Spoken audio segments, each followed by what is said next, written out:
السلام علیکم ورحمۃ اللہ وبرکاتہ۔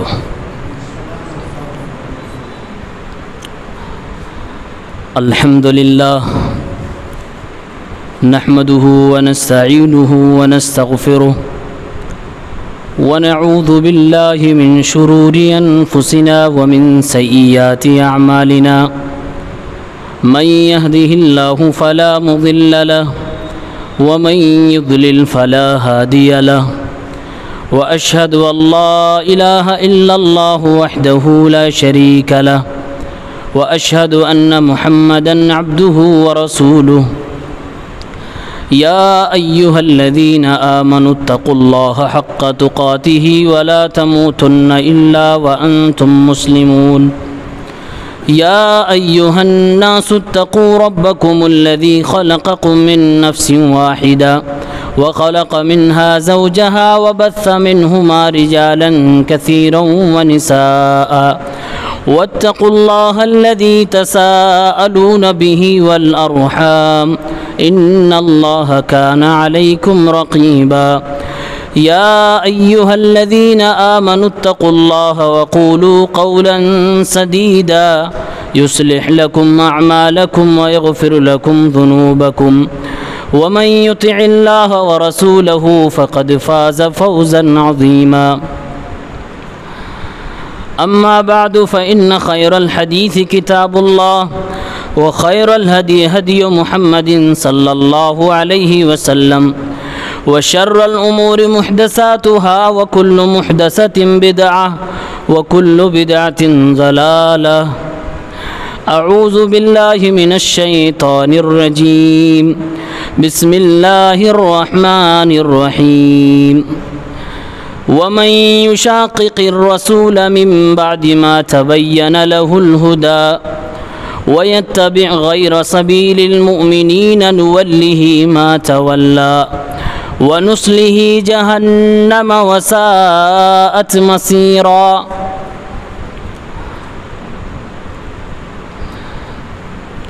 قابل صد احترام جناب صدر فضیلت الشیخ عطاء الرحمن سعیدی المدنی حفظہ اللہ،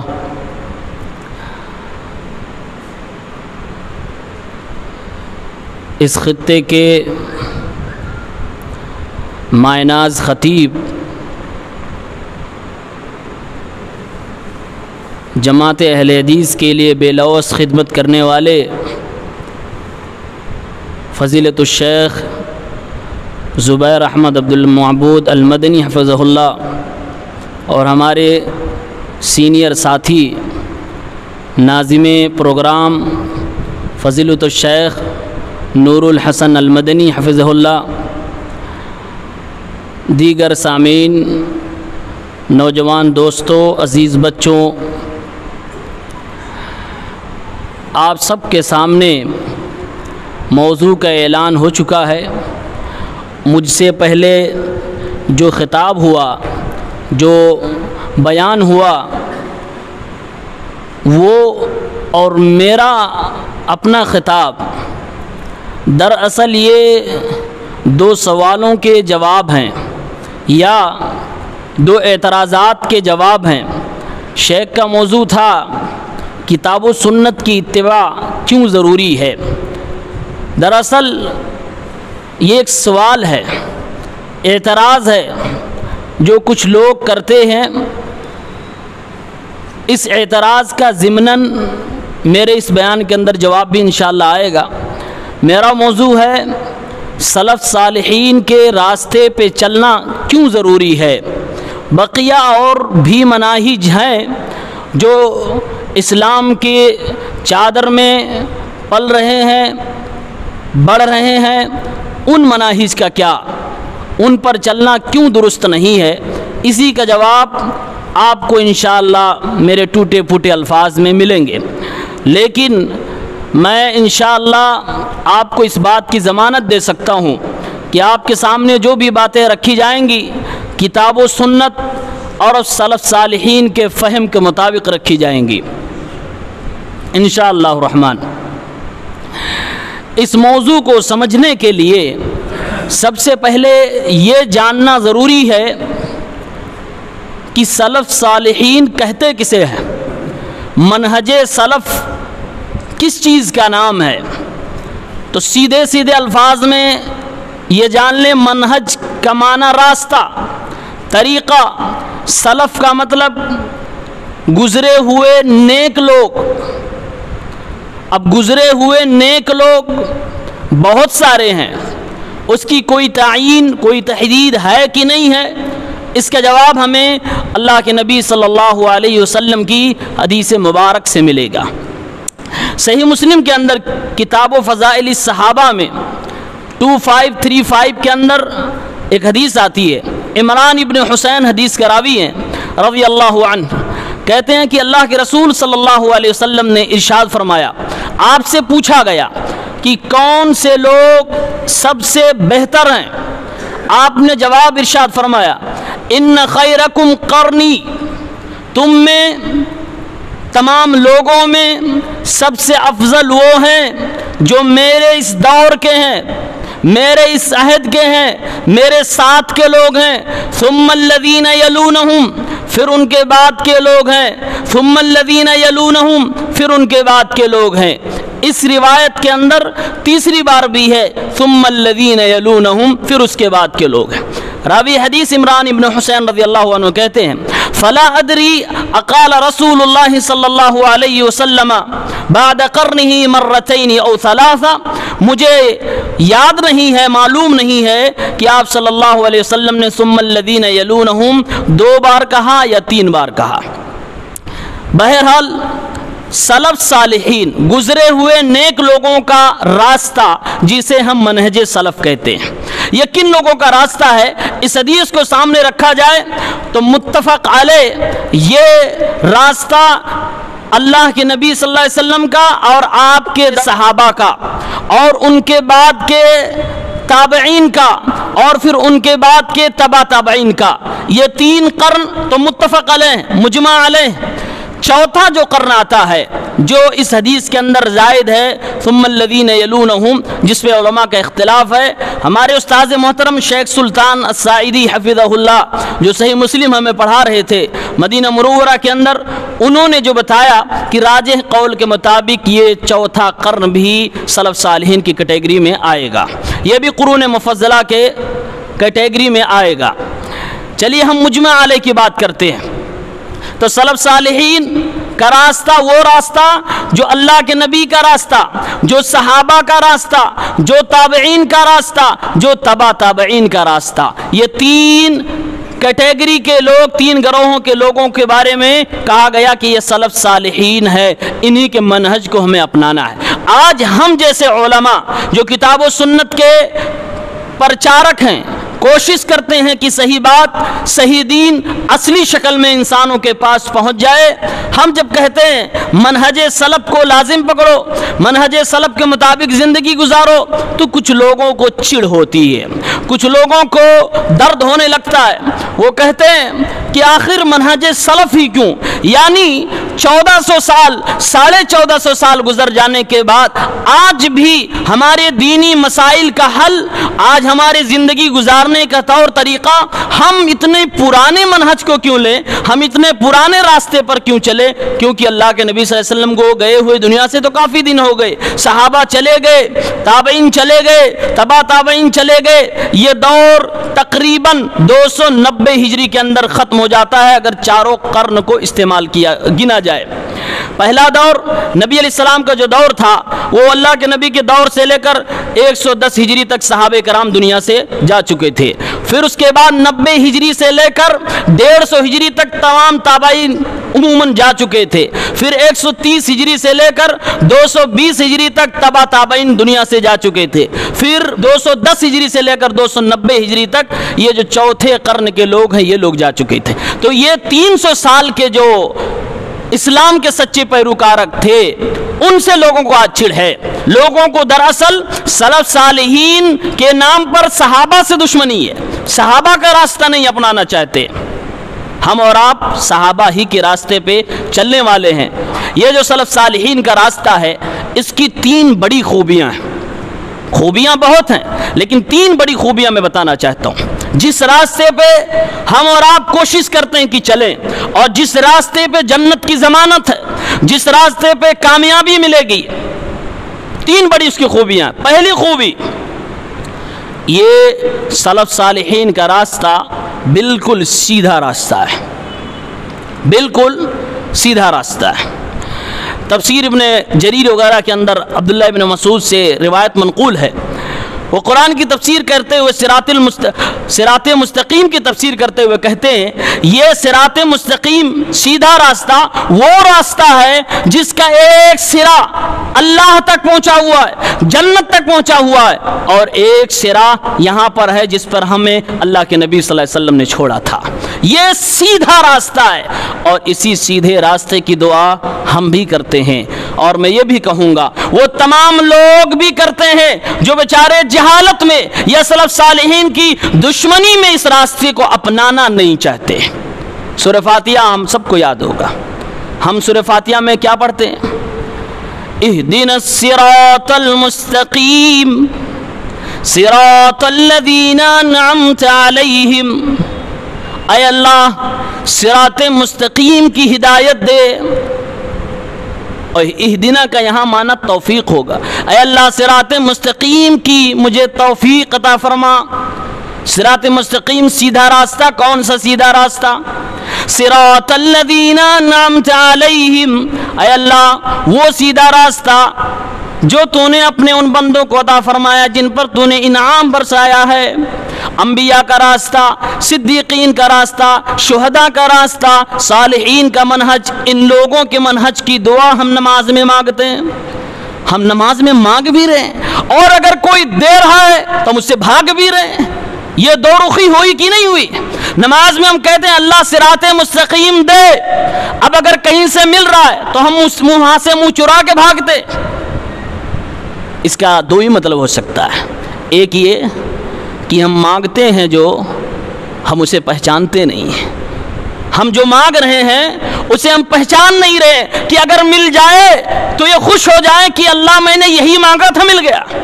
یا تو یہ ہو سکتا ہے کہ ہم پہچانتے تو ضرور ہیں لیکن ہم اس سے نفرت کرتے ہیں، ہم اس سے بھاگنا چاہتے ہیں، ہم کسی سازش کا شکار بن چکے ہیں۔ یہ 2 مطلب ہو سکتا ہے۔ دوسری اس کی بڑی خوبی یہ ہے کہ یہ اتنا صاف ستھرا ہے، اتنا واضح ہے کہ اگر دن و رات کے حساب سے سمجھا جائے تو اس منہج کی راتیں بھی دن کی طرح روشن ہیں۔ سنن ابن ماجہ کے مقدمے میں 43 نمبر حدیث پر اللہ کے نبی صلی اللہ علیہ وسلم کی ایک روایت منقول ہے، آپ صلی اللہ علیہ وسلم نے فرمایا قد ترکتکم علی البیضاء لیلها کنہاریها لا یزیغ عنها بعدی الا ہالک، اے میری امت کے لوگوں میں نے تمہیں ایک ایسے شاہراہ پہ چھوڑا ہے، میں نے تمہیں ایک منہج دیا ہے، میں نے تمہیں ایک ایسا راستہ دکھایا ہے جس راستے کی راتیں بھی دن کی طرح روشن ہیں، جس راستے کی راتیں بھی دن کی طرح روشن ہو، لیلھا کنہاریہ، اس کی راتیں بھی دن کی طرح ہیں، دن میں سورج نکلا ہو، چھوٹے چھوٹے کیڑے، حتیٰ کہ سورج کی شعاؤں میں جو ذرات اڑ رہے ہوتے ہیں وہ ذرات بھی ہمیں نظر آتے ہیں۔ فرمایا پیغمبر صلی اللہ علیہ وسلم نے اس منہج کا راستہ اتنا واضح ہے کہ جیسے دن میں ساری چیزیں آیا ویسے رات میں بھی ساری چیزیں آیا ہے، یعنی اس میں کوئی چیز ڈھکی چھپی نہیں ہے، کوئی لاو لپیٹ نہیں ہے، کوئی فلسفہ نہیں ہے، اس میں کسی کی انجینئرنگ نہیں چلنے والی، یہ ایک دم واضح سیدھا راستہ ہے۔ اور اسی لیے اللہ کے نبی نے فرمایا جو چیز اتنی واضح ہو اس چیز سے گمراہ کون ہوگا؟ جس کو برباد ہونا ہے۔ جو چیز اتنی واضح ہو اس سے گمراہ کون ہوگا؟ جس کی قسمت میں ضلالت گمراہی لکھی ہوئی ہے۔ ہم قرآن میں بار بار پڑھتے ہیں نا، اللہ تعالیٰ جسے چاہے ہدایت دے، جسے چاہے گمراہ کرے۔ یہ آیت ایک انسان کو ہلانے کے لیے کافی ہے، ضمیر ہل جائے گا جس دن اس آیت پہ آپ غور کر لیں۔ اللہ کسے ہدایت دے گا؟ اللہ کسے گمراہ کرے گا؟ تقدیر کے باب میں آپ پڑھیں گے، یہاں جا کر بندے کا علم ختم ہو جاتا ہے کہ کون بندہ ہدایت کے قابل ہے اور کون بندہ گمراہی کے قابل ہے، یہ اللہ ہی صرف جانتا ہے۔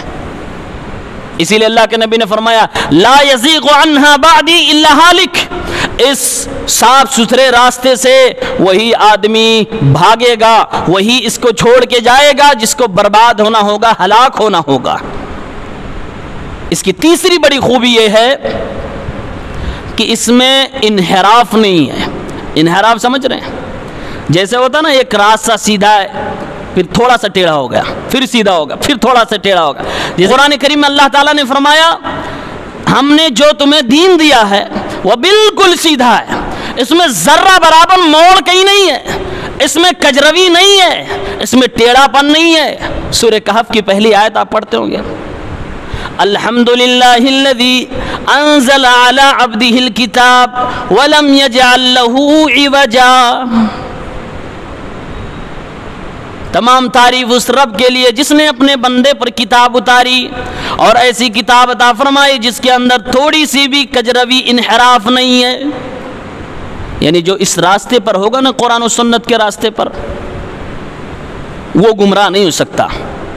شیخ نے وہ حدیث موطا کی اشارہ کی کہ اللہ کے نبی نے فرمایا دو چیزیں دے کے جا رہا ہوں، پکڑے رہو گے کبھی گمراہ نہیں ہو سکتے، کبھی گمراہ نہیں ہو سکتے۔ کیوں؟ اس میں کوئی ٹیڑھا پن ہے ہی نہیں۔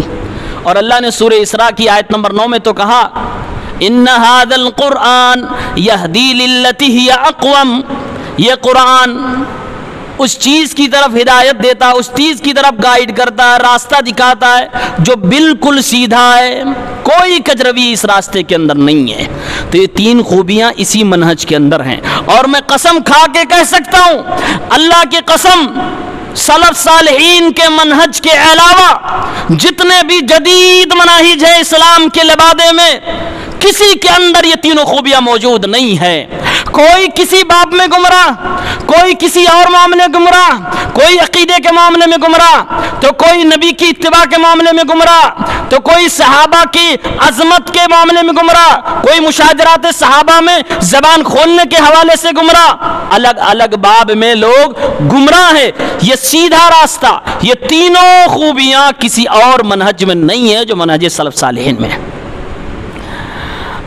اب لگے ہاتھوں میں منہج سلف کو پہچانیں گے کیسے؟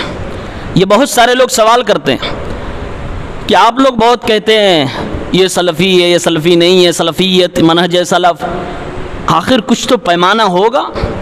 کیسے سمجھا جائے کہ صحیح راستہ کون سا ہے جس پہ اللہ کے نبی نے چھوڑا اور کہا اس کی راتیں بھی دن کی طرح ہے؟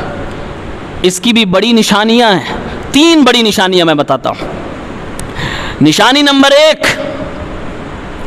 اس منہج کی یہ خوبی ہے کہ اس میں مصدر کے طور پر دین کہاں سے لیا جائے گا، کون سی باتیں دین میں آتھینٹک ہوں گی، قرآن و سنت ہے، بس اسی پر اکتفا کیا گیا ہے۔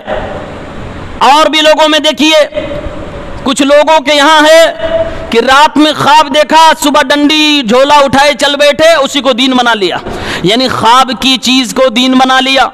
کچھ لوگوں نے اپنے پیروں کے مختلف فکر کو دین بنا لیا۔ کچھ لوگوں کا دین ہی کسی کی سوچ پر ڈیپینڈ ہے، جبکہ دین کتاب و سنت سے ملے گا۔ تو منہج سلف کی بڑی نشانی یہ ہے کہ ہمیشہ کتاب و سنت کی بات کریں گے۔ اور آپ دنیا میں کہیں بھی دیکھ لیجئے، اگر سوشل میڈیا سے آپ جڑیں، ہندوستان ہے بیرون ہند، کہیں بھی آپ دیکھ لیجئے، کتاب و سنت کی پیروی کرنے میں، کتاب و سنت کا دفاع کرنے میں منہج سلف کے حاملین ہی آگے آگے ہوتے ہیں، بلکہ یہی صرف کتاب و سنت کی دفاع کرتے ہیں، ورنہ بقیہ لوگ تو اپنے اپنے پیروں مرشدوں، اپنے اپنے اماموں، اپنے اپنے گروؤں کی دفاع کرتے ہیں۔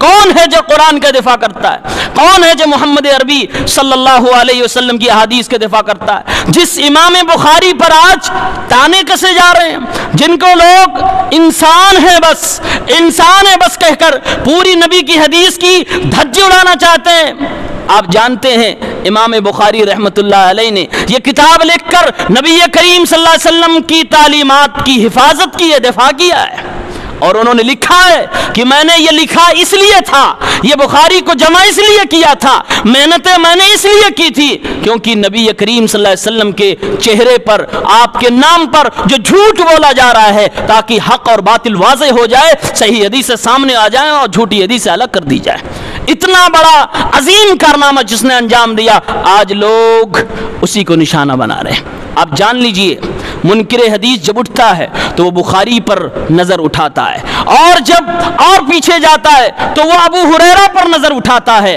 اور ابو ہریرہ رضی اللہ عنہ کو برا بھلا کہتا ہے۔ یہ منہج کے ماننے والے، سلف صالحین کے نقش قدم پر چلنے والے، کتاب و سنت کو اپنے لیے دلیل کے طور پر کافی سمجھتے ہیں۔ اسی لیے یہ راستہ سب سے زیادہ اسٹرانگ راستہ ہے، سب سے مضبوط، سب سے احکم راستہ ہے۔ کیوں؟ کیونکہ ان کے پاس وہ ہے جس کے بارے میں نبی نے فرمایا تھا، موطا کتاب الجامع 2618 حدیث نمبر، اللہ کے رسول صلی اللہ علیہ وسلم نے فرمایا، ترکت فیکم امرئین لن تضلوا ما تمسکتم بہما کتاب اللہ و سنت نبیہ۔ اے میری امت کے لوگوں، میں تمہارے درمیان دو چیزیں چھوڑ کے جا رہا ہوں، لن تضلوا ما تمسکتم بہما۔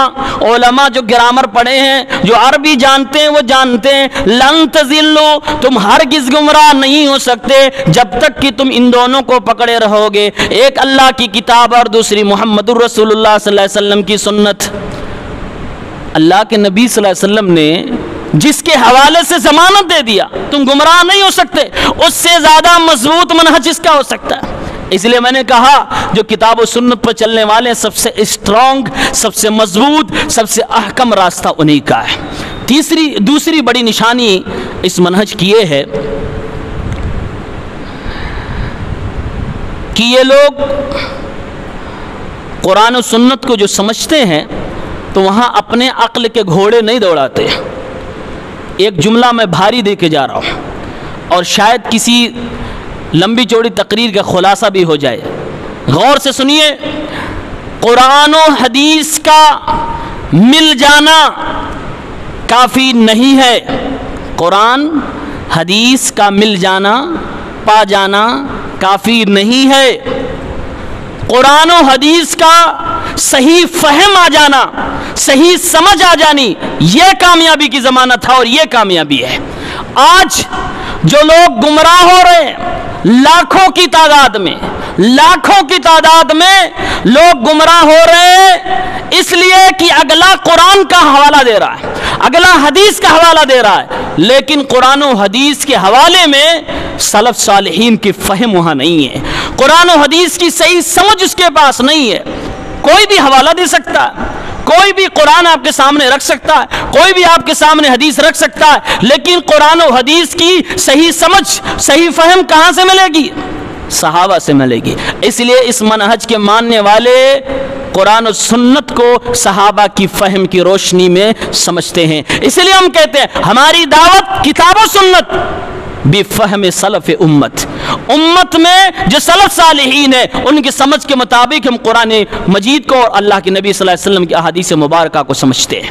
اسی لیے جس کے اندر یہ خوبی ہے کہ قرآن سمجھنے کے معاملے میں اپنے دماغ کا گھوڑا نہیں دوڑا تھا، حدیث کو سمجھنے کے معاملے میں اپنے دماغ کا گھوڑا نہیں دوڑا تھا، وہ یہ دیکھتا ہے کہ اس حدیث کو صحابہ نے کیسے سمجھا تھا، اس آیت کو نبی نے کیسے سمجھایا تھا۔ یہ جو لوگ یہ چیز تلاش کرتے اسی کو سلفی کہتے ہیں، ورنہ جو سلفی نہیں ہوتا، جو منہج سلف پہ نہیں ہوتا، وہ یہ چیز نہیں دیکھتا کہ صحابی نے کیا کہا، نبی نے اس آیت کی تفسیر کیسے کی، وہ اپنی مرضی سے کرنے لگتا ہے۔ ایک صاحب ایسے بھی ملے، وہ کہنے لگے مولانا میں نے ایک بہت بڑی بات قرآن سے ڈھونڈ نکالی جو آپ لوگ غلط کر رہے ہو۔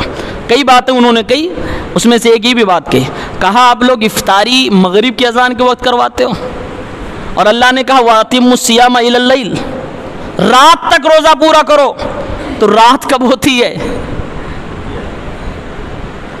کہا میں اس آیت سے یہ سمجھا ہوں کہ افطاری عشاء سے آدھا گھنٹہ پہلے کرنا چاہیے، عشاء سے آدھا گھنٹہ پہلے مغرب کے تقریباً 40 منٹ بعد، اور پچھلے رمضان میں نے ایسا کیا بھی۔ یہ ایک شخص کا بیان میں بتا رہا ہوں۔ یہ غلط فہمی، یہ گمراہی آ کہاں سے رہی ہے؟ یہ گمراہی اس لیے آ رہی ہے کہ لوگوں نے صرف ترجمے پہ اکتفا کر لیا، علماء کی، سلف صالحین کی فہم کو چھوڑ دیا۔ اور اس وقت کا سب سے بڑا المیہ اگر میں یہ بتاؤں، جو بڑا انحراف ہے اس دور میں، یہی ہے کہ لوگوں قرآن و حدیث کو اپنے حساب سے سمجھنا شروع کر دیا ہے، صحابہ کی فہم کو پشے پشت ڈال دیا۔ یہ آدمی جو گمراہ ہوا، بہرحال میں نے سمجھایا، الحمدللہ وہ راہ راست پہ آیا، اس کو بات سمجھ میں آئی، اسی آیت میں اس کا جواب موجود ہے، اسی آیت میں اس کا جواب موجود ہے۔ انہیں سمجھ میں آ گئی بات کہ نہیں، مغرب کے وقت ہی شام ہو جاتی ہے اور مغرب کے وقت ہی افطاری کرنا چاہیے، اس کی اذان کے وقت۔ اس طرح کی کئی ایک باتیں انہوں نے کہی تھی، وہ وقت نہیں ہے کہ میں ذکر کروں۔ ایک مثال میں نے دی کہ لوگ گمراہ کیوں ہو رہے ہیں۔ قرآن پڑھنے والا گمراہ ہو رہا ہے، حدیث پڑھنے والا گمراہ ہو رہا ہے۔ اس کی بڑی مثال اس دور کا دیکھنا چاہتے ہو، انجینئر مرزا کو دیکھ لو، صحابہ کے منہج سے ہٹا ہوا وہ قرآن حدیث پیش کر رہا ہے۔ اللہ کی قسم نوجوانوں، یہ مسلمان ہمارے نوجوان میرے بھائی، یہ اس کے دل دادا ہوئے جا رہا ہے۔ کیوں؟ کہہ رہے ہیں وہ بھی تو دلیل دے رہا ہے۔ میرے بھائیوں، دلیل دے رہا ہے، بات صحیح ہے، دلیل کو سمجھ کیسے رہا ہے یہ بات تو دیکھو، یہ بات سمجھنے کی ہے۔ کوئی بھی مسلمانوں کا جو جب چولا پہنتا ہے نا، کوئی باہر سے آ کے اسلام کا چولا پہن کر اسلام کو برباد کرنے کی کوشش کرے گا تو آپ کو رامائن اور گیتا کے حوالے نہیں دے گا، وہ آپ کو انجیل اور بائبل کے حوالے نہیں دے گا، وہ قرآن حدیث کا ہی حوالہ دے کر آپ کو گمراہ کرے گا، کیونکہ آپ تو بھولے بسرے ہو، قرآن و سنت تو آپ کی زندگی سے بہت دور ہے۔ اس لیے چکنی چپڑی باتوں سے دھوکے میں نہ آئے، دلائل کے ساتھ فہم ضروری ہے، سمجھ ضروری ہے کہ صحابہ کی سمجھ کیا تھی۔ تیسری بڑی نشانی یہ ہے منہج سلف کے ماننے والوں کی کہ ان کے یہاں دین علم کے ذریعے سے لیا جاتا ہے، بغیر علم کے دین نہیں ہوتا۔ ہم اور آپ قرآن پڑھتے ہیں، حدیث پڑھتے ہیں، قرآن میں اللہ نے سورہ محمد کی آیت نمبر 19 میں فرمایا فَعْلَمْ أَنَّهُ لَا إِلَٰهَ إِلَّا اللَّهُ، پہلے علم حاصل کرو، جان لو کہ اللہ ہی معبود برحق ہے، اللہ کے علاوہ کوئی معبود نہیں ہے۔ یہ پہلے جانو، پہلے جانو۔ اللہ کے نبی نے فرمایا، سنن ابن ماجہ کی روایت ہے 220 حدیث کا نمبر، اللہ کے رسول نے فرمایا طلب العلم فریضۃ علی کل مسلم، علم کا حاصل کرنا ہر مسلمان پر فرض ہے۔ فرض کسے کہتے ہیں؟ ایک آدمی گاؤں کا ایک لڑکا جائے مدرسے میں پڑھے مولانا بن جائے باقی سب بری، فرض اسے نہیں کہتے۔ یہ فرض کفایہ کی بات نہیں ہو رہی ہے، یہاں بات چل رہی ہے فرض عین کی۔ اگر آپ، میں مثال دے رہا ہوں، اگر آپ کوئی دکان کر رہے ہیں، جس طرح کی آپ کی دکان ہے، آپ کو اپنے دکان کے بارے میں جاننا ضروری ہے کہ میں جو چیزیں بیچ رہا ہوں اس کا بیچنا حلال بھی ہے کہ حرام ہے، تجارت کے اصول جاننا ضروری ہے۔ ایک موٹی مثال، آپ کو اللہ نے توفیق دی، آپ حج کرنے جا رہے ہیں، حج کرنے جا رہے ہیں، حج کا ایک پروسیس ہے، حج کا ایک طریقہ ہے جو عام طور سے زندگی میں ایک بار آدمی دیکھتا ہے، اس لیے نہیں جانتا عام طور سے۔ آپ حج کرنے گئے، گائیڈ آپ کے ساتھ ہے اور کسی کو دیکھ دیکھ کے آپ کرتے رہے، آپ نے خود سیکھا نہیں۔ اللہ کی قسم علماء کہتے ہیں آپ کا حج صحیح ہو سکتا ہے کیونکہ آپ نے طریقہ صحیح ادا کیا ہے، لیکن آپ سیکھے نہیں، اس کا گناہ بھی آپ کے کھاتے میں لکھا جائے گا اس حدیث کی بنیاد پر، اس آیت کی بنیاد پر۔ تو اس منہج کے ماننے والے دین کو علم سے حاصل کرتے ہیں، جہالت کے ذریعے سے دین پر نہیں چلتے۔ اور میں اشارہ کرنا چاہوں گا، علم کی بنیاد پر جو دین ملتا ہے اس کو اتباع کہتے ہیں، اور جہالت کی بنیاد پر جو دین پہ چلتا ہے اس کو تقلید کہتے ہیں، اس کو متبع کہتے ہیں، اسے مقلد کہتے ہیں۔ تو منہج سلف کیا ہے واضح ہو گیا۔ اللہ نے سورہ یوسف کی آیت نمبر 108 میں فرمایا قُلْ هَٰذِهِ سَبِيلِي أَدْعُو إِلَى اللَّهِ عَلَىٰ بَصِيرَةٍ أَنَا وَمَنِ اتَّبَعَنِي، اللہ نے فرمایا یہی کہہ دو اے نبی، یہ دین، یہ قرآن، یہ سنت، یہی میرا راستہ ہے، میں اور میرے ماننے والے، میرے پیروکار سب لوگ علم کی بنیاد پر لوگوں کو دعوت دیتے ہیں۔ علم کی بنیاد پر دعوت دیتے ہیں۔ اسی لیے جو اس سلفی منہج کا عالم صحیح ہوتا ہے، جو عالم ربانی ہوتا ہے، وہ کسی ریتیلے پہاڑ پہ کھڑے ہو کر کبھی نہیں بولتا کہ جس کے نیچے سے وہ ڈھہ جائے اور اس میں غرق ہو جائے۔ وہ ہمیشہ مضبوط علم کے چٹانوں پہ کھڑا ہو کر بولتا ہے اور ببانگے دہل بولتا ہے، کسی سے ڈرتا خوف کھاتا نہیں، کیونکہ وہ علم سے بول رہا ہے۔ تبلیغیوں کی طرح نہیں کہ خود جاہل ہیں اور چلے ہیں تبلیغ کرنے۔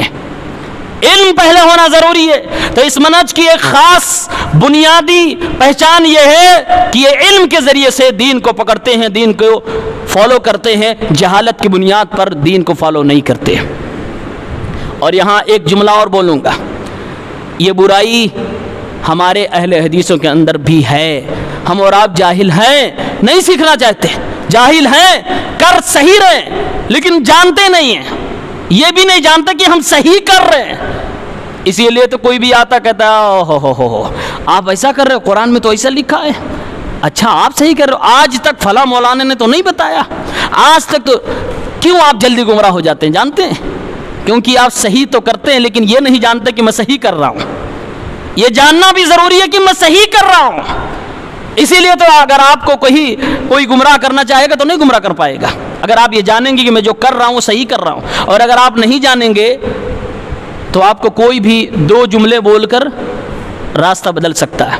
تو یہ تین بڑی نشانیاں۔ اب آئیے اصل موضوع کی طرف چلتے ہیں۔ اصل موضوع کیا ہے؟ یہ جو میں نے خوبیاں نشانیاں بتائیں، صحابہ، تابعین، تبع تابعین، ان کے راستے پہ چلنا ضروری کیوں ہے؟ کیا قرآن و سنت نے ان کے راستے پر چلنے کے لیے کہا ہے؟ ان کے منہج کو اپنانے کے لیے کہا ہے؟ جی کہا ہے۔ اللہ کے نبی صلی اللہ علیہ وسلم نے کہا ہے، قرآن کریم کی آیتیں موجود ہیں، ایک ایک کر کے آپ دیکھتے جائیے۔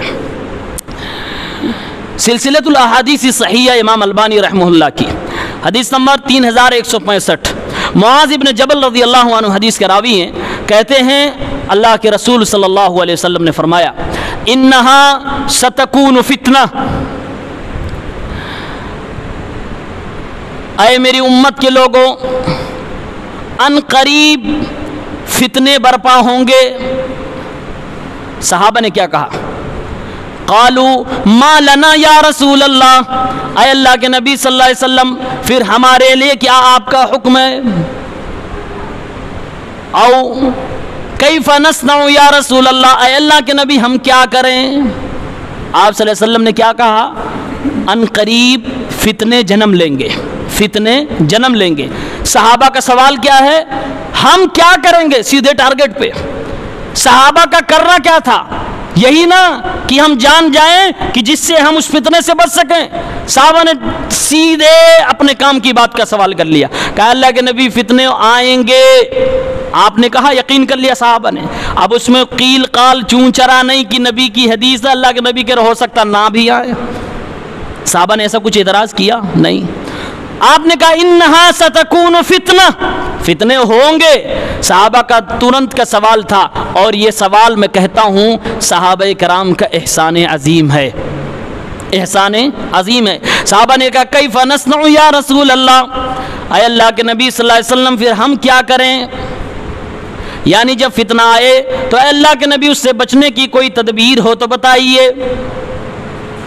صحابہ نے جو یہ سوال کر لیا، اللہ کی قسم صحابہ کرام کا احسان ہے کہ انہوں نے سوال کر کے نبی صلی اللہ علیہ وسلم کی زبان سے، وحی کی زبان سے ہمیں اور آپ کو وہ طریقہ بتلا دیا، ہم تک وہ طریقہ پہنچا دیا جس طریقے کے ذریعے سے ہم فتنوں سے اپنے آپ کو بچا سکتے ہیں۔ فرمایا اللہ کے نبی صلی اللہ علیہ وسلم نے، جب فتنے برپا ہوں گے ترجعون الی امرکم الاول، اے میری امت کے لوگوں جب فتنے آ جائیں، لوگوں میں اختلاف آ جائے، لوگ آپس میں بٹنے لگے، طرح طرح کے فتنے جنم لینے لگے، تو اے لوگوں تم اپنے پہلے معاملے کی طرف لوٹ جانا، یعنی شروع میں جو خالص اسلام تھا، جو پیور اسلام تھا، اس کی طرف واپس پلٹ جانا۔ یعنی اللہ کے نبی نے فرمایا صحابہ کے منہج کی طرف چلے جانا، سلف صالحین کے منہج کی طرف چلے جانا۔ یہ حدیث اعلان کر رہی ہے آج اختلاف کم ہے، بہت اختلاف ہے، صرف نماز میں سینکڑوں اختلاف ہے، عقیدے کا مسائل میں اختلاف ہے، فروعی اصولی ہر مسئلے میں اختلاف چل رہا ہے۔ نبی علیہ السلام نے فرمایا اگر ان فتنوں سے بچنا چاہتے ہو تو اپنے پہلے معاملے کی طرف لڑ جاؤ۔ پہلا معاملہ کیا ہے؟ ابو بکر کا دین، عمر کا دین، عثمان کا دین، علی کا دین، عبد الرحمن ابن عوف کا دین، صحابہ کرام کا دین، سابقین اولین کا دین، تابعین کا دین، اس کی طرف پلٹ کے آنا۔ یہ اللہ کے نبی نے کس کی طرف دعوت دی ہے؟ سلف صالحین کی طرف۔ سلف صالحین کے منہج کو لازم پکڑنے کی دعوت دی ہے۔ اور سلف صالحین کون ہیں وہ میں نے آپ کے سامنے صحیح مسلم کی 2535 نمبر حدیث کے حوالے سے بیان کر دیا۔ صحابہ کی جماعت، تابعین، تبع تابعین۔ دوسری دلیل اس کی یہ ہے کہ جس میں بتایا گیا کہ سلف کے منہج کو پکڑنا ضروری ہے۔ سورہ نساء کی آیت نمبر 115 میں نے شروع میں پڑھی ہے۔ اللہ تعالیٰ نے ارشاد فرمایا، بات بڑے پتے کی ہے، غور سے سنیے۔ وَمَن يُشَاقِقِ الرَّسُولَ مِن بَعْدِ مَا تَبَيَّنَ لَهُ الْهُدَى وَيَتَّبِعْ غَيْرَ سَبِيلِ الْمُؤْمِنِينَ نُوَلِّهِ مَا تَوَلَّى وَنُصْلِهِ جَهَنَّمَ وَسَاءَتْ مَصِيرًا۔ جو میرے رسول کی مخالفت کرتے ہیں، حق کے واضح ہو جانے کے بعد، ہدایت کے ایک دم واضح ہو جانے کے بعد جو میرے رسول کی مخالفت کرتے ہیں اور مسلمانوں مومنوں کے راستے کو چھوڑ کر کسی اور راستے پہ چلتے ہیں، نُوَلِّهِ مَا تَوَلَّى وَنُصْلِهِ جَهَنَّمَ وَسَاءَتْ مَصِيرًا۔ ہم اسے اسی طرف موڑ دیتے جس طرف وہ جانا چاہتا ہے، اور آخرت میں اسے ہم جہنم میں ڈال دیں گے۔ آپ یہ آیت غور کر رہے ہیں؟ اللہ کے رسول کی جو مخالفت کرتا حق کے واضح ہو جانے کے بعد، شروع میں نے بتایا نبی نے جو طریقہ دیا تھا وہ اتنا واضح تھا جس کی رات بھی دن کی طرح تھی۔ حق واضح ہو چکا، جال حق وزہق الباطل قرآن میں اتر چکا۔ اب حق آ گیا، واضح ہو گیا، ہدایت آ گیا، معیار ہدایت بھی آ گئے، چلے گئے۔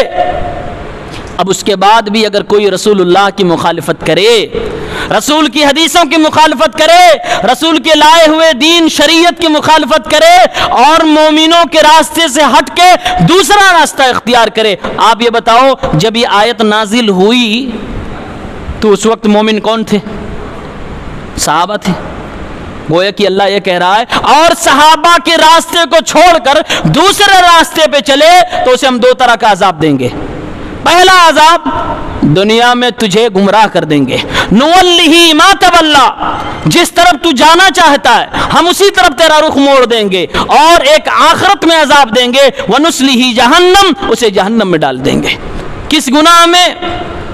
نبی کی مخالفت میں اور صحابہ کے منہج کو چھوڑنے میں۔ یعنی کہ اللہ یہ کہہ رہا ہے صحابہ کے منہج کو چھوڑنے والے، سلف کے منہج کو چھوڑنے والے کو قسمت میں اللہ نے گمراہی مقدر کر دی ہے۔ وہ دنیا میں گمراہ ہوگا، وہ اپنی منمانی چلے گا، اور آخرت میں وہ جہنم میں جائے گا۔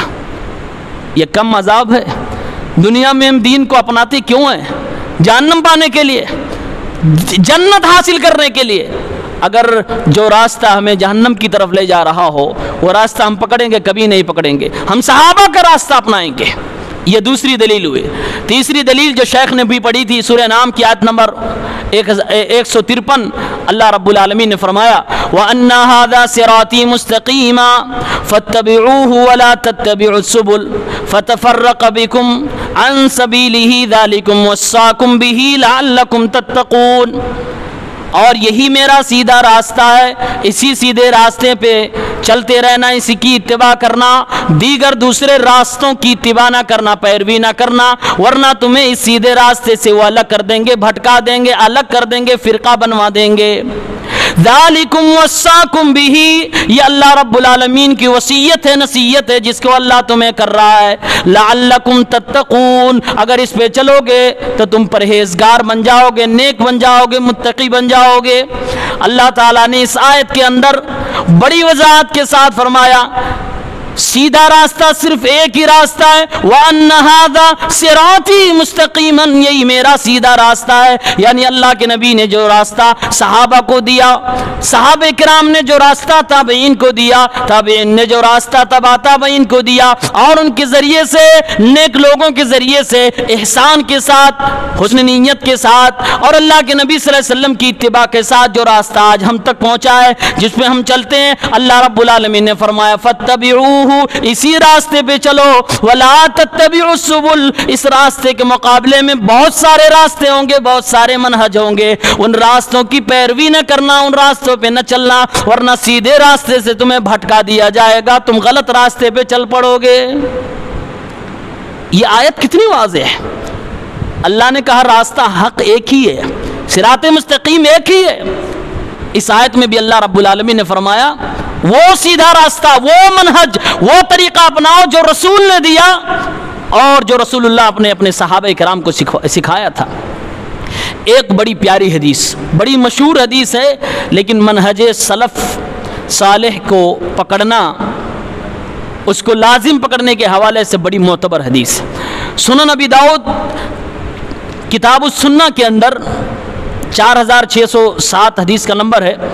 ارباز ابن ساریہ حدیث کے راوی ہیں رضی اللہ عنہ، کہتے ہیں ایک دن اللہ کے نبی صلی اللہ علیہ وسلم نے فجر کی نماز پڑھائی، وَأَذَنَ رسول اللہ صلی اللہ علیہ وسلم موعظۃ بلیغہ، آپ نے نماز پڑھانے کے بعد بڑی اچھی نصیحت فرمائی، بڑی بلیغ فصیح نصیحت فرمائی، ایسا واز آپ نے کیا ذرفت منہ العیون ووجلت منہ القلوب، کہ آنکھوں نے آنسو بہا دیے، دل ہمارے لرز گئے، آنکھوں نے آنسو بہائے اور دل لرز گئے، یعنی اندر باہر دونوں طرح سے ہم اللہ کے نبی صلی اللہ علیہ وسلم کی اس نصیحت سے متاثر ہوئے، تبھی تو آنکھوں سے آنسو نکلے اور دل نے جو محسوس کیا وہ آنکھوں کے ذریعے سے دنیا کے سامنے آیا۔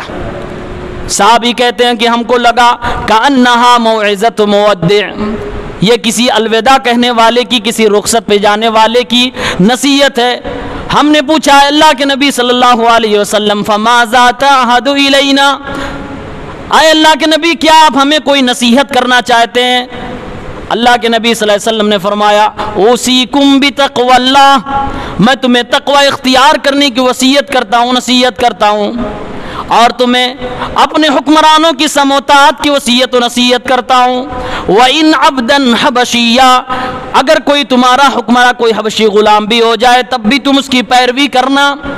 اور پھر آگے اللہ کے نبی نے ارشاد فرمایا، اب ادھر دیکھیے اللہ کے نبی صلی اللہ علیہ وسلم وحی کی زبان بول رہی ہے، ارشاد فرما رہے ہیں فَإِنَّهُ مَن يَعِشْ مِنْكُمْ بَعْدِي فَسَيَرَىٰ اخْتِلَافًا كَثِيرًا، تم میں سے جو میرے بعد زندہ رہے گا، زندگی گزارے گا، وہ بہت سارا اختلاف دیکھے گا، بہت سارے اختلافات جنم لیں گے۔ دو باتیں یہاں غور کرنے کی ہے۔ اللہ کے نبی نے کیا کہا؟ من یعش منکم بعدی، میرے بعد، یہ نبی کے بعد کب تک کا ہے؟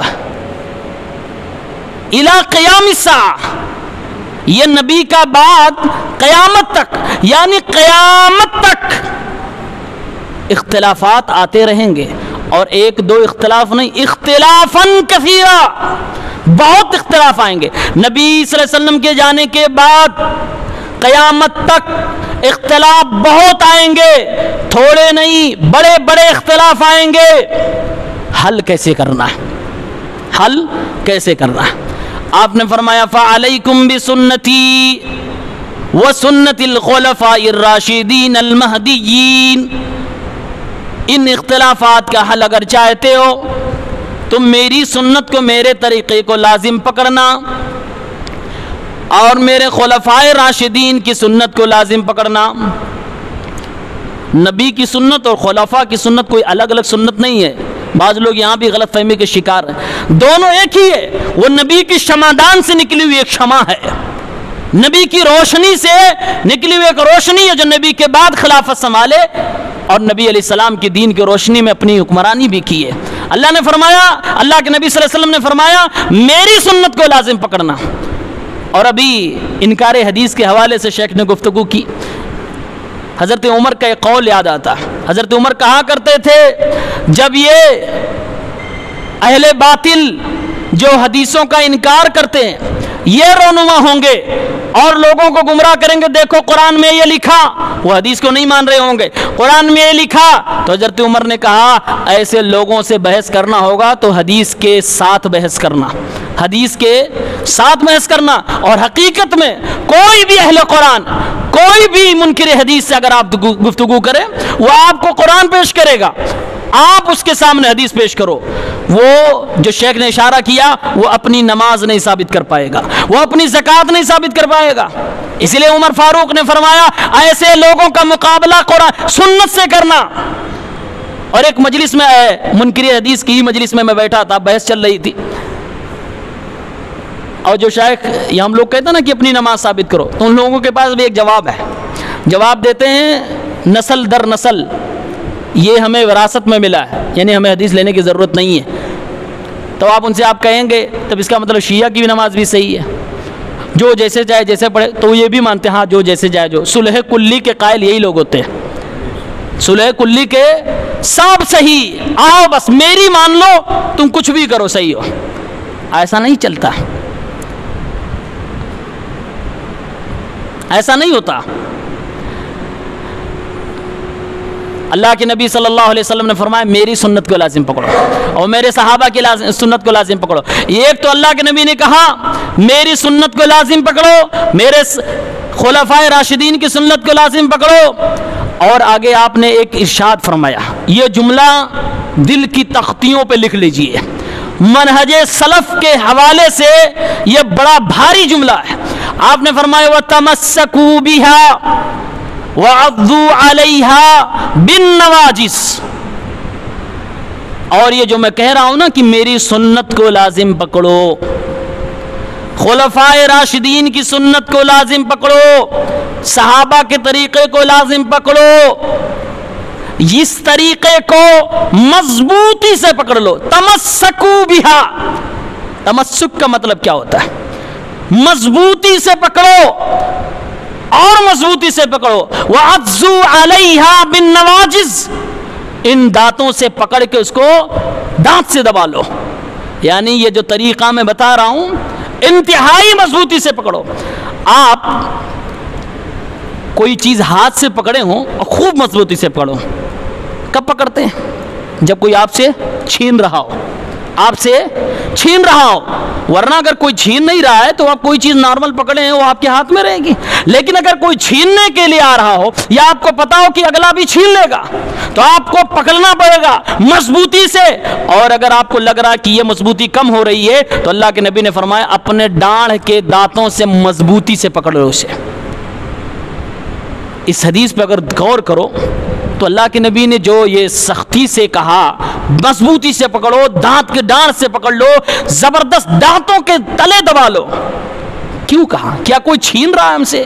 یہ نبی کا کلام یا نبی صلی اللہ علیہ وسلم کا منہج جو آپ نے کہا اختلافات آئے تو سنت کو لازم پکڑنا، کیا کوئی یہ سنت چھین رہا ہے؟ کیوں آپ نے کہا اتنے مضبوطی سے پکڑو؟ جی اشارہ دیا جا رہا ہے کہ آنے والے دور میں سنت کے بڑے ایسے دشمن ہوں گے جو سنت کو چھیننا چاہیں گے، جو اسلام سے سنت کو نکالنا چاہیں گے اور سنت میں چلنے والوں کو دبانا چاہیں گے۔ اے میری امت کے لوگوں، اسے دبا کے پکڑنا، مضبوط پکڑنا، کوئی تم سے یہ چھیننے نہ پائے۔ تمہاری زندگی، تمہارے دین، تمہارے منہج کی حفاظت کی ذمہ داری اسی سنت کے اندر ہے، اسی حدیث کے اندر ہے، اور یہ دنیا گواہ ہے اور نبی کے دور سے لے کر آج تک تاریخ گواہ ہے، جس نے بھی نبی کی حدیثوں پہ شک کیا ہے اللہ کی قسم وہ گمراہ ہوا ہے، وہ گمراہ ہوا ہے، اور ایسی ایسی گمراہیوں کے دلدل میں جا گرا ہے کہ اسے خود اندازہ نہیں کہ میں کیا کر بیٹھا، اور ٹھکانہ تو جہنم ہی ہے۔ اللہ نے تو یہاں تک کہا فَلَا وَرَبِّكَ لَا يُؤْمِنُونَ حَتَّى يُحَكِّمُوكَ فِي مَا شَجَرَ بَيْنَهُمْ، اے نبی تیرے رب کی قسم ہے تیرے کیے ہوئے فیصلے میں اگر کوئی شک کرے تو وہ مومن نہیں ہو سکتا۔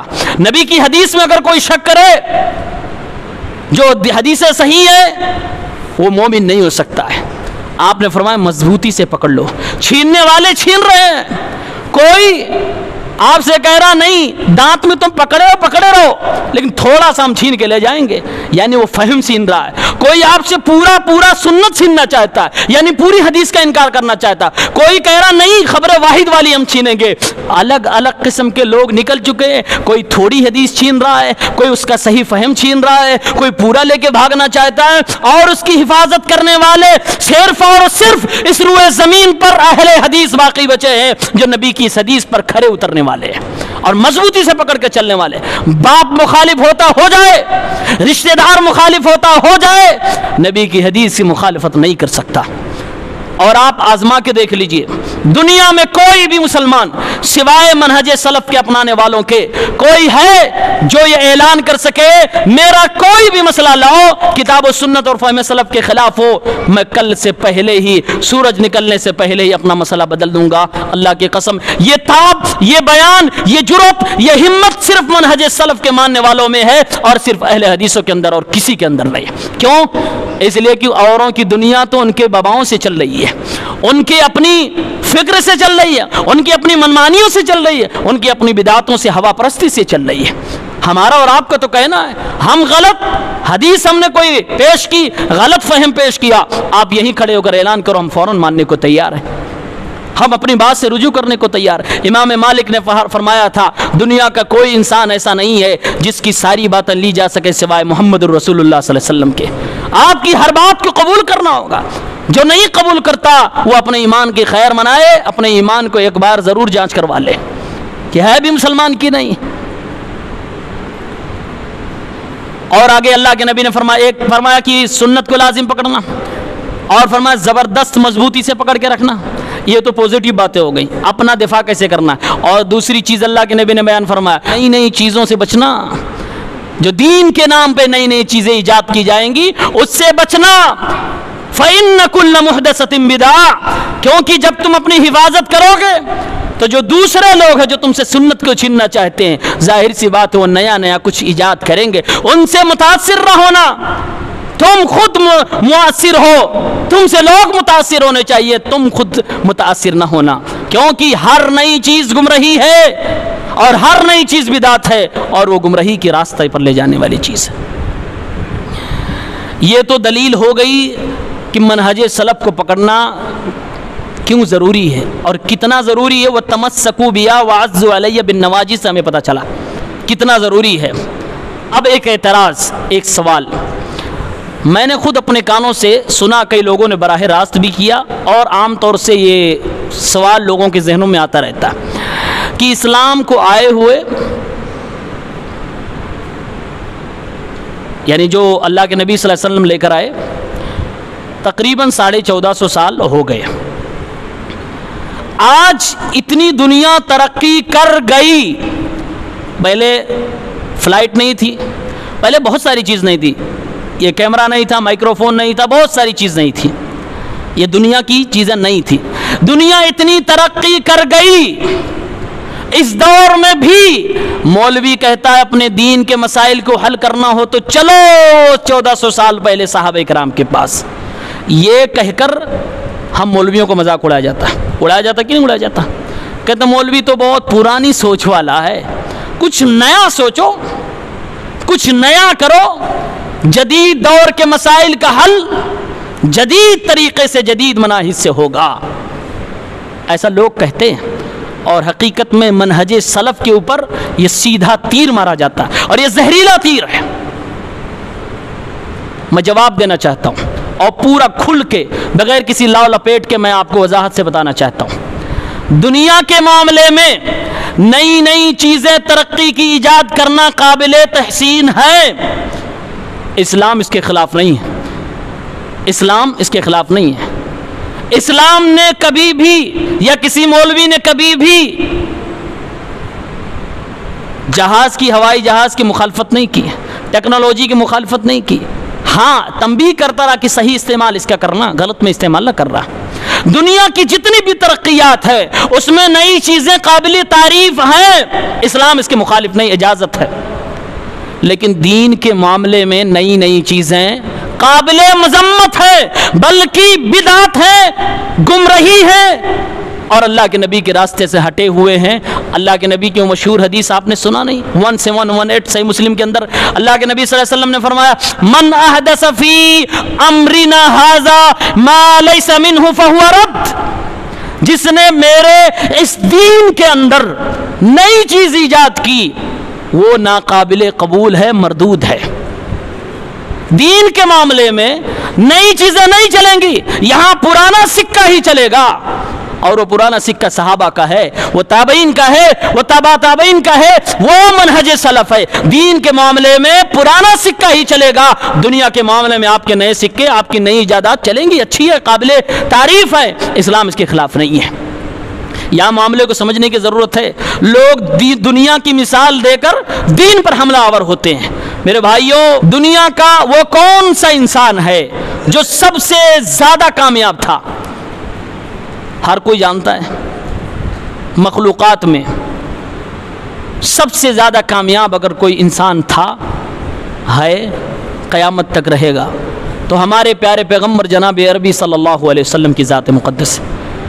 یہ گواہی غیر مسلموں نے بھی دی ہے۔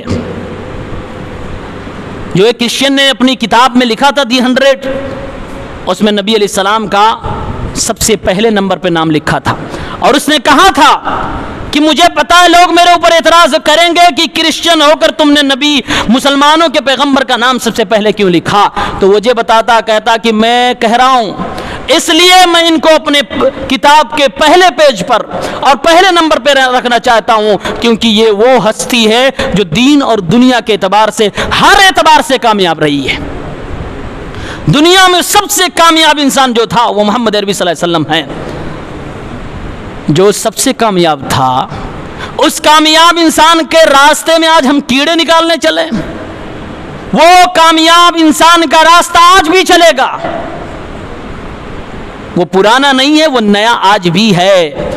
وہ اسی دور سے اصلی میں تھا اور اصلیت چلتی آ رہی آج بھی ہے، قیامت تک رہے گی۔ لا تزال طائفۃ من امتی ظاہرین علی الحق، نبی نے فرمایا۔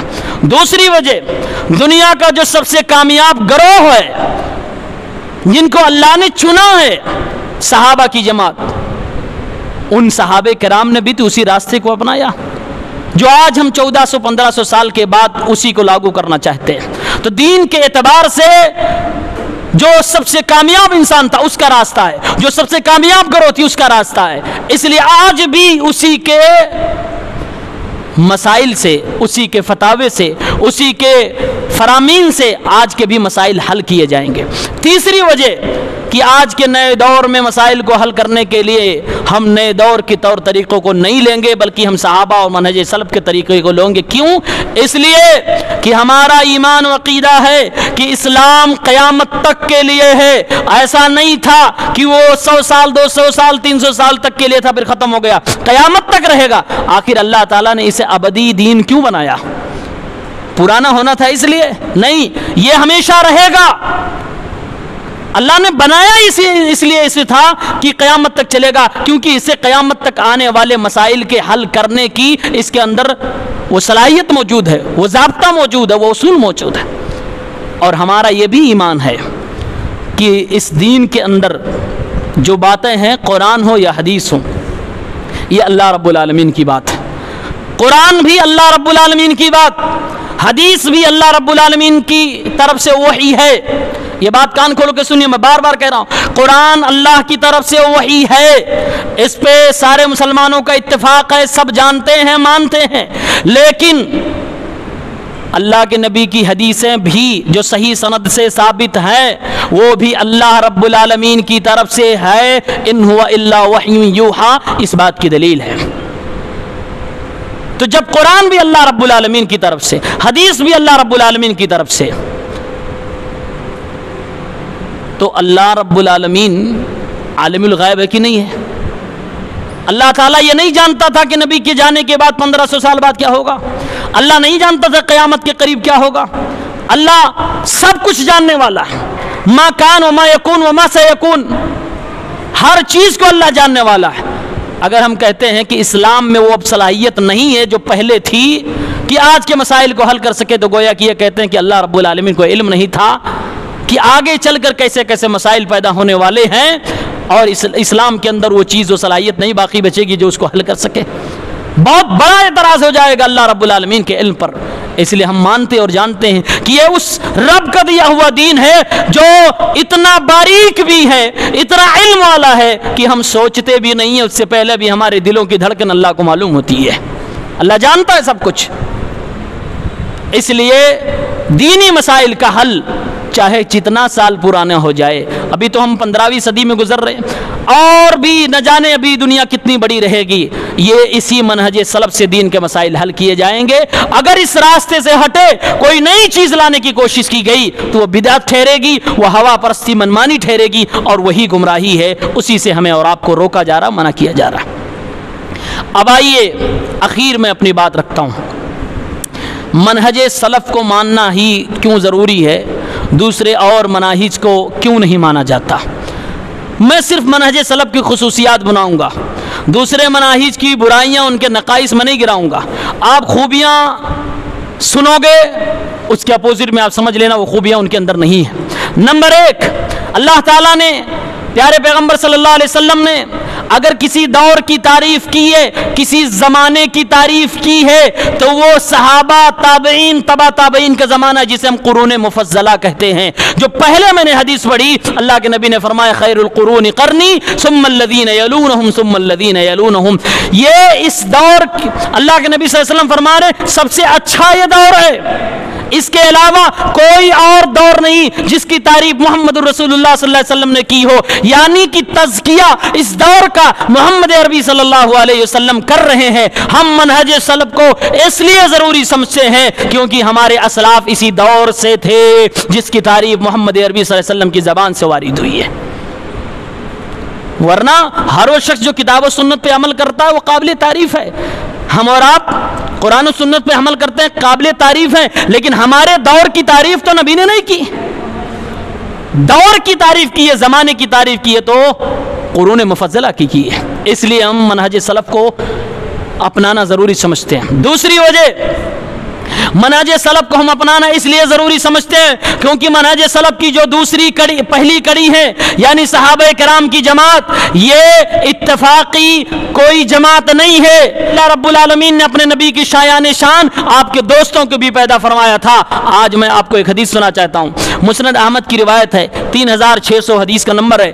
حضرت عبداللہ ابن مسعود فرماتے ہیں, یہ موقوف روایت ہے, عبداللہ ابن مسعود کی صحیح روایت ہے. وہ کہتے ہیں کہ ثم نظر فی قلوب العباد بعد قلب محمد فوجد قلوب اصحابہ خیر قلوب العباد. اللہ تعالیٰ نے جب محمد الرسول اللہ صلی اللہ علیہ وسلم کو پیدا فرمایا تو اللہ رب العالمین نے زمین کے تمام انسانوں کے دلوں کو ٹٹولا, جانچا, پرکھا, تو نبی کے ساتھیوں کا ابو بکر, عمر, عثمان و علی, تمام صحابہ کے دلوں کو سب سے پیور, سب سے صحیح, سب سے پاکیزہ دل پایا, سب سے بہترین انسان پایا. فجعلہم وزراء نبی, تو اللہ نے ان مبارک ہستیوں کو اپنے نبی کا وزیر, اپنے نبی کا منسٹر, اپنے نبی کا کاتب وحی بنا ڈالا. ہم اس لیے سلف کے منہج کو مانتے ہیں اور ماننا ضروری سمجھتے ہیں کیونکہ یہ کوئی عام بندے نہیں تھے, اللہ کے چنیدہ بندے تھے. منہج سلف کو ماننا اس لیے ضروری سمجھتے ہیں کیونکہ صحابہ کرام ہدایت پر تھے. کس پر تھے؟ ہدایت پر تھے. اور ہدایت ہمیں سب کو چاہیے. ہم نے سورہ فاتحہ میں ہدایت کی دعا کر لی ہے, اہدنا, اللہ ہدایت دے صراط مستقیم پر. اللہ فرما رہا ہے کہ میرے نبی کے ساتھی ہدایت پر تھے. سورہ بقرہ کی آیت نمبر 137 میں اللہ نے فرمایا فَإِنْ آمَنُوا بِمِثْلِ مَا آمَنْتُمْ بِهِ فَقَدْ اهْتَدَوْا. اگر وہ لوگ بھی, دنیا کے تمام لوگ اس طرح ایمان لائے جس طرح نبی کے صحابہ ایمان لاتے ہیں تو یہ ہدایت یافتہ ہوں گے. یعنی صحابہ ہدایت کے اس اعلیٰ معیار پر تھے کہ اللہ نے انہی کو آئیڈیل بنا دیا. ان کی طرح جو ہدایت پر آئے گا وہی کامیاب ہوگا. تو صحابہ کرام ہدایت پر تھے. دوسرا جملہ نقل کیجئے, صحابہ کرام دنیا میں ہدایت پر تھے, آخرت میں ان کے ساتھ کیا ہونے والا ہے وہ بھی قرآن میں اللہ رب العالمین نے بیان فرمایا. سورہ توبہ کی آیت نمبر 100 میں والسابقون الاولون من المہاجرین والانصار والذین اتبعوهم بإحسان رضی اللہ عنہم ورضوا عنہ وأعد لهم جنات تجری تحتها الانہار خالدین فیہا. اللہ نے فرمایا دنیا میں نبی کے صحابہ منہج سلف کہ پہلی جو کڑی ہے صحابہ کی جماعت جو ہے ہدایت پر تھے، آخرت میں ان کا رزلٹ آؤٹ کیا جا رہا ہے کہ آخرت میں یہ لوگ جنت کے اندر ہوں گے، اللہ ان سے راضی ہو چکا ہے، یہ اللہ سے راضی ہے، یعنی سند رضا بھی اور جنت میں جانے کا ٹکٹ بھی اللہ تعالیٰ نے دنیا میں ہی قرآن کی آیتوں کے اندر اتار دیا۔ تو صحابہ کی جماعت ہم منہج سلف کو ماننا اس لیے ضروری سمجھتے ہیں کیونکہ منہج سلف والے وہ لوگ ہیں جو خود دنیا میں ہدایت پر تھے اور جو آخرت میں سند رضا پا چکے ہیں، جنت میں جانے والے ہیں۔ ہمیں جنت میں جانا ہے، ہمیں ہدایت پانا ہے، اس لیے ہم ان کے راستے کے پر چلتے ہیں تاکہ دنیا میں ہدایت پر ہیں اور جنت میں وہاں داخلہ پا لیں۔ تیسری وجہ یہ رہی۔ چوتھی وجہ، ہم صحابہ کے منہج کو، سلف کے منہج کو اس لیے مانتے ہیں اور اس لیے ضروری سمجھتے ہیں کیونکہ صحابہ کا راستہ جنت کا راستہ ہے۔ کس کا راستہ ہے؟ جنت کا راستہ۔ نبی نے کیا فرمایا؟ پوچھا گیا اے اللہ کے نبی اس امت کے اندر 73 فرقے ہوں گے، ایک جنتی ہوگا، کون؟ آپ نے فرمایا ما انا علیہ و صحابی، جس پر میں اور میرے یہ صحابہ ہیں، یعنی صحابہ کا، نبی کا طریقہ، سلف صالحین کا طریقہ جنت کا طریقہ ہے، جنتی راستہ ہے۔ اور آگے آپ نے فرمایا من اطاعنی دخل الجنہ ومن عصانی فقد ابا، صحیح بخاری کتاب الاعتصام کی روایت ہے، جو میری اطاعت کرے گا وہ جنت میں جائے گا اور جو میری نافرمانی کرے گا وہ میری مخالفت کر رہا، میرا انکار کر رہا ہے، یعنی وہ جہنم کے اندر جائے گا۔ یعنی صحابہ کا، سلف صالحین کا راستہ جنت کا راستہ ہے۔ ہم صحابہ کے طریقے پر، منہج سلف پر چلنا اس لیے ضروری سمجھتے ہیں کیونکہ یہ جنت میں لے جانے والا راستہ ہے۔ پانچواں ریزن، ہم صحابہ اور سلف کے منہج پر اس لیے چلنا ضروری سمجھتے ہیں کیونکہ ان کے راستے سے جو بھی ہٹا ہے وہ جہنم کے راستے پہ چل پڑا ہے۔ جیسا کہ سورہ نساء کی آیت نمبر 115 ہم نے پڑھی، اللہ تعالیٰ نے فرمایا جو مومنوں کے، صحابہ کے راستے سے ہٹ کے چلے گا ہم اسے 2 عذاب دیں گے، دنیا میں اس کے مقدر میں گمراہی لکھ دی جائے گی اور آخرت میں اسے ہم جہنم کا راستہ دکھا دیں گے، نُوَلِّهِ مَا تَوَلَّى وَنُصْلِهِ جہنم، ہم اسے جہنم کا راستہ دکھا دیں گے۔ اس لیے ہم صحابہ کے راستے پہ چلنا ضروری سمجھتے ہیں کیونکہ ہم جہنم میں نہیں جانا چاہتے ہیں، ہم دنیا میں گمراہ نہیں ہونا چاہتے ہیں، ہم جنتی راستے پہ جانا چاہتے ہیں۔ چھٹا ریزن، ہم صحابہ کے، سلف صالحین کے منہج پہ چلنا ضروری اس لیے سمجھتے ہیں کیونکہ صحابہ کرام، سلف صالحین رضوان اللہ تعالی علیہم اجمعین رحمہم اللہ اجمعین، یہ تمام کے تمام لوگ دلائل کے پیروکار تھے، بغیر دلیل کے نہ باتیں کرتے تھے، نہ باتیں بتاتے تھے، نہ سننا پسند کرتے تھے۔ صحابہ کرام بھی دلائل کے پیروکار تھے اور سلف صالحین کی پوری جماعت، یہ پورا گروہ، یہ پورا قرون مفضلہ دلائل کا دور تھا، یہ دلائل کے بیتاج بادشاہ تھے۔ ہم صحابہ کرام کے منہج کو اس لیے ماننا ضروری سمجھتے ہیں کیونکہ یہ دلائل کے پیروکار تھے جس کی ہمیں اتباع کا حکم دیا گیا ہے۔ دلائل کی دنیا میں اگر دیکھو گے تو سلف صالحین سے زیادہ دلائل پر چلنے والا کوئی نہیں تھا۔ ابن عباس رضی اللہ عنہما کا جملہ سنو، وہ کہتے تھے انی اخشا ان تنزل علیکم حجارۃ من السماء، اے لوگو نبی کی حدیث کے مقابلے میں تم ابو بکر کی بھی، عمر کی بات بھی پیش کرو گے تو میں نہیں مانوں گا، نبی کی بات اعلیٰ ہے، اعلیٰ رہے گی، مجھے ڈر ہے کہ تمہارے اوپر آسمان سے پتھر کی بارش نہ کر دی جائے۔ کس لیے؟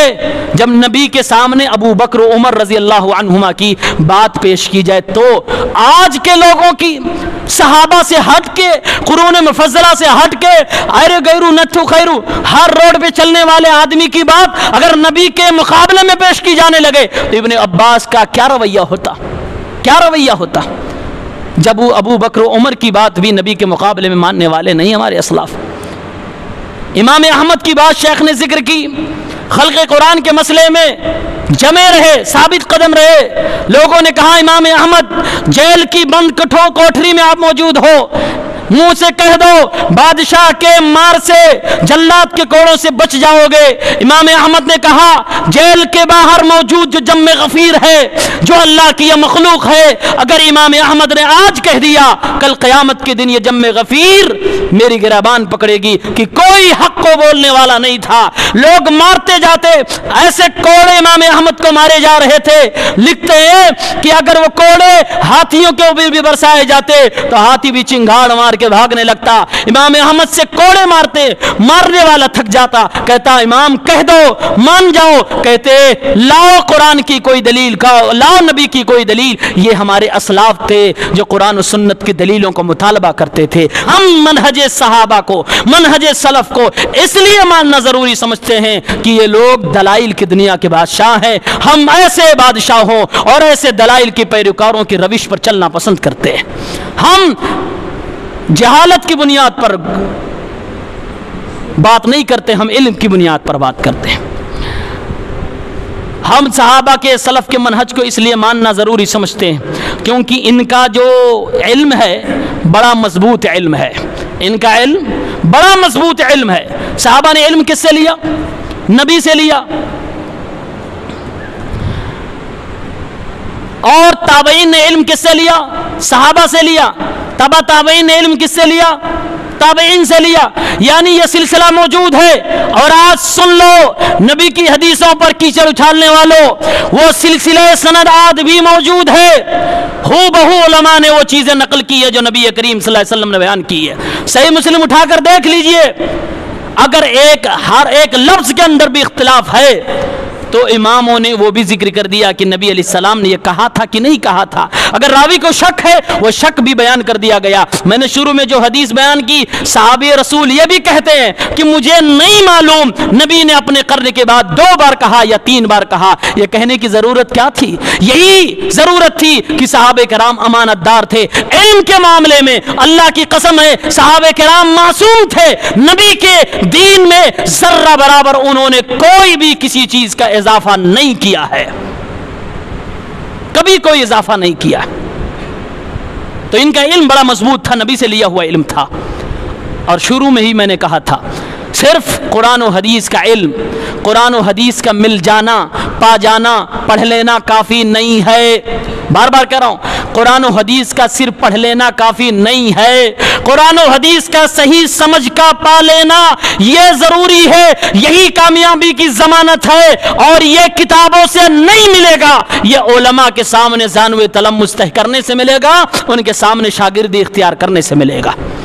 اور دلیل اگر پوچھو گے آپ تو دلیل اٹھاؤ، بخاری شریف کتاب العلم حدیث نمبر 100، اللہ کے نبی صلی اللہ علیہ وسلم نے کیا فرمایا تھا؟ آپ نے فرمایا اللہ تعالیٰ قیامت کے قریب علم کو ایسے نہیں اٹھائے گا کہ کتابوں کو اٹھا لے گا، نہیں نہیں نہیں، اللہ علماء کو اٹھائے گا۔ بڑے بڑے علماء، ربانی علماء، قرآن و سنت کی صحیح سمجھ رکھنے والے علماء دنیا سے جاتے رہیں گے، علم اٹھتا رہے گا۔ یہ کس بات کی دلیل ہے؟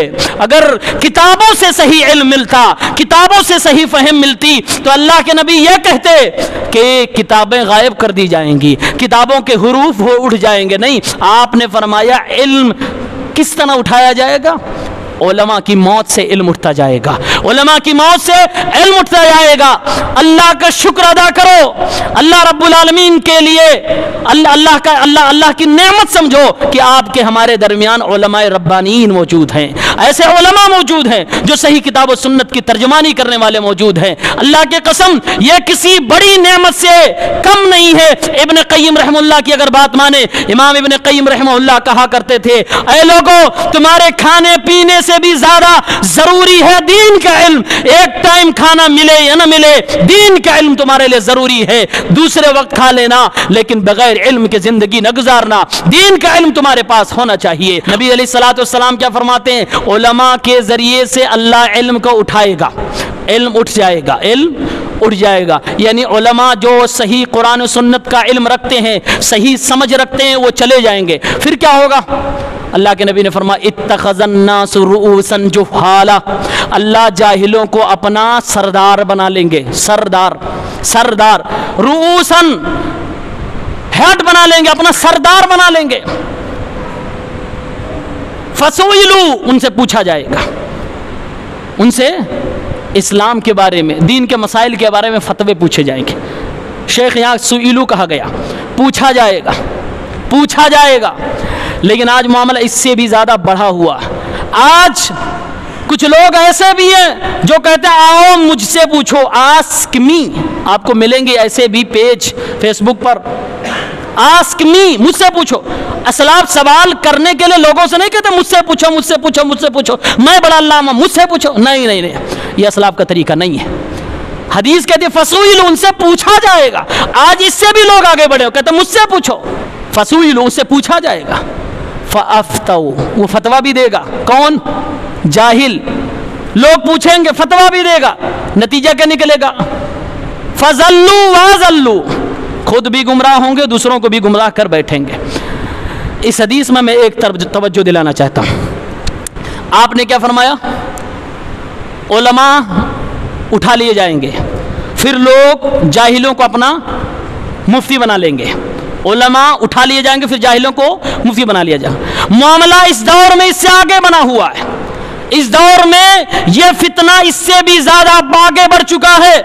آج ہندوستان کی زمین پر اور ہمارے پڑوسی ممالک میں، دنیا میں، دنیائے اسلام میں سینکڑوں ربانی علماء موجود ہیں، سینکڑوں بڑے علماء موجود ہیں، کتاب و سنت کا علم رکھنے والے بڑے بڑے کبار علماء موجود ہیں. اس کے باوجود ان سے لوگ دین نہ سیکھ کر جاہلوں سے دین سیکھ رہے ہیں. نبی نے کہا تھا علماء اٹھ جائیں گے تب جاہلوں کو لوگ بنائیں گے. آج علماء موجود ہے، لوگ کہتے ہیں علماء سے نہیں، ہم ان سے سیکھیں گے. یہ زیادہ اچھا بتاتا ہے. گمراہی ہماری کس لیول تک پہنچی ہوئی اندازہ ہو رہا ہے آپ کو؟ آج کے اس دور میں یہ فتنہ پھیلایا جا رہا ہے کہ لوگوں کو عالموں سے نفرت دلائی جا رہی ہے، خاص طور سے بڑے عالموں کے خلاف بھڑکایا جا رہا ہے کہ یہ کچھ نہیں کرتے، دین کا کام یہ کہاں کر رہے ہیں، ہم کر رہے ہیں. یہ کہاں بول رہے ہیں، ہم کر رہے ہیں، ہم بول رہے ہیں. یہ ایک سازش ہے. آج مجھے نہیں پتا کہ کون مجھ سے نفرت کرتا ہے کون نہیں کرتا ہے، لیکن میں اتنا ضرور جانتا ہوں علماء سے لوگ نفرت کرتے ہیں اور بہت زیادہ نفرت کر رہے ہیں. اور کچھ لوگوں کی تو علامت بن چکی ہے، جب ان کے سامنے کسی عالم کا ذکر کیا جائے تو اس کی ذاتی زندگی کا ایک چھوٹا سا معاملہ لے کر اس کی 9-10 سال کی محنت کے اوپر پانی پھیر دیتے ہیں. ہٹاؤ اس کی بات. کہیں نہ کہیں اسی سازش کا شکار ہیں جو علماء کے خلاف بھڑکائے جا رہے ہیں. جانتے ہیں کیوں؟ اسی لیے تاکہ جاہلوں کی فتوے کی دکان کھل سکے، جاہل فتویٰ دے سکے. اور ہم ہی ہیں. اور میں اعلان کرتا ہوں جب تک اس روئے زمین پر کتاب و سنت کی صحیح ترجمانی کرنے والے علماء موجود رہیں گے، تمہاری ناک میں نکیل ڈال کے ہم رکھیں گے، تمہیں پنپنے نہیں دیں گے، اور ہمیشہ ہم تمہارے خلاف بولتے رہیں گے، تمہاری پول کھولتے رہیں گے. آخری بات، سلف صالحین کے منہج پہ چلنا اس لیے ضروری ہے کیونکہ انہوں نے صحابہ کرام نے نبی سے ڈائریکٹ دین لیا، تازہ تازہ قرآن اترتے ہوئے دیکھا، سمجھا، عمل کیا ہے. اور صحابہ کرام جاہلیت کے دور کو بھی جانتے تھے. ایسے دور میں انہوں نے دین کو سیکھا ہے جب کوئی فرقہ نہیں تھا. اس لیے ان کا منہج شک اور شبہ سے بالکل پاک ہے. تو ہم ایسے منہج کے اوپر چلنا پسند کریں گے جو شک شبہ سے بالکل پاک ہے اور اس کے اوپر اعتماد و بھروسہ کیا جا سکتا ہے. ورنہ بعد کی جو پیداوار ہے، جو مناہج جدیدہ ہیں، جو جدید دور کے مناہج اور فتنے جس کو ہم کہتے ہیں، ان میں تو لاکھوں خرابیاں ہیں، ہزاروں خرابیاں ہیں. نیچے سے اوپر تک سنت کی اور قرآن و حدیث کی مخالفت میں لوگ ڈوبے ہوئے ہیں، علماء حق کی مخالفت سے اور دشمنی سے بھرے پڑے ہوئے ہیں. ہم ان کے منہج سے آپ کو آگاہ کرنا چاہتے ہیں. آپ ان سے دوری بنا کے رکھیں، اپنے علماء سے جڑ کے رکھیں. اس سازش کا بالکل بھی شکار نہ ہو کہ آپ اپنے عالم ہی سے نفرت کرنے لگے. اللہ کی قسم، کوئی بھی عالم جو اس امت کا ہے وہ معصوم نہیں ہے. وہ بھی آپ کی طرح انسان ہے، اس کے اندر بھی غلطیاں ہو سکتی ہیں، لیکن غلطیوں کو درگزر کرنے کا جگر پیدا کریں. دین کے معاملے میں اس کو اپنا رہبر تسلیم کریں. کتاب و سنت کی صحیح روشنی اسی سے آپ کو مل سکتی ہے. ان کی گراں قدر تعلیمات اور ان کی جہود مبارکہ کو ان کو سراہنے کی ضرورت ہے اور اس پر چلنے کی انہیں حوصلہ دینے کی ضرورت ہے، اس کو اپنانے کی ضرورت ہے. اسی میں ہمارے اور آپ کے دین کی سلامتی ہے. اللہ وحدہ لا شریک سے دعا ہے پروردگار عالم ہمیں اور آپ کو منہج سلف صالحین پر چلنے کی توفیق عنایت فرما. الہ العالمین ہم تجھ سے دعا کرتے ہیں صراط مستقیم ہمیں دکھا دے. آمین یا رب العالمین. وآخر دعوانا ان الحمد للہ رب العالمین. والسلام علیکم ورحمۃ اللہ وبرکاتہ.